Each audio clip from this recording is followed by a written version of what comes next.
This is Mark Cook for AVweb and Kit Planes at Oshkosh 2019.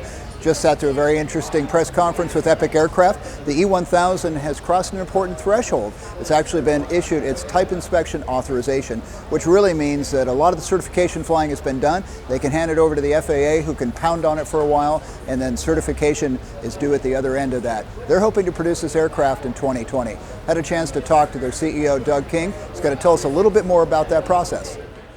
So at Oshkosh, what we're announcing is that we've completed our conforming flight testing program, and we've gotten our TIA.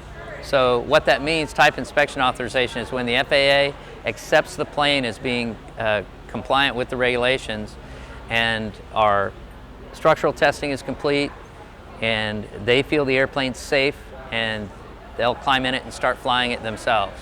So they want to get as many FAA pilots in it as possible before we get our TC to understand the airplane, appreciate it, check a few of the test points, make sure that they are, in compliance with the regulations, and then fly it for 150 hours and see how it is. So they'll be flying it all over the United States.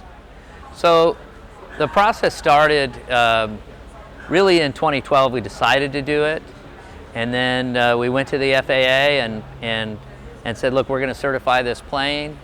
And right away they said, well, that's great, but we have this new thing called sequencing, so you got to wait in line. So we had to wait to apply, and we had to wait over a year. And then of course there were government shutdowns, sequestration, all that kind of stuff. And as well, we had to build a team and build a company to certify an airplane. It was a big deal.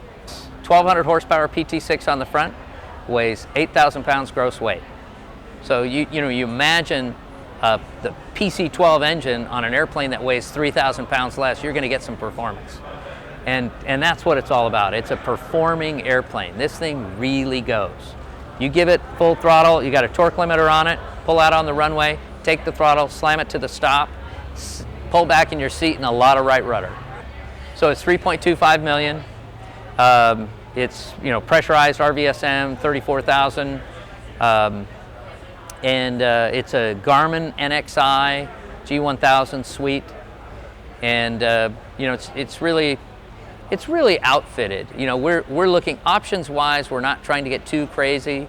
We're going to start adding a few options like radar and a satellite phone and things like that. But really, we want people to be able to buy the airplane, know what they're going to pay, and have a great airplane.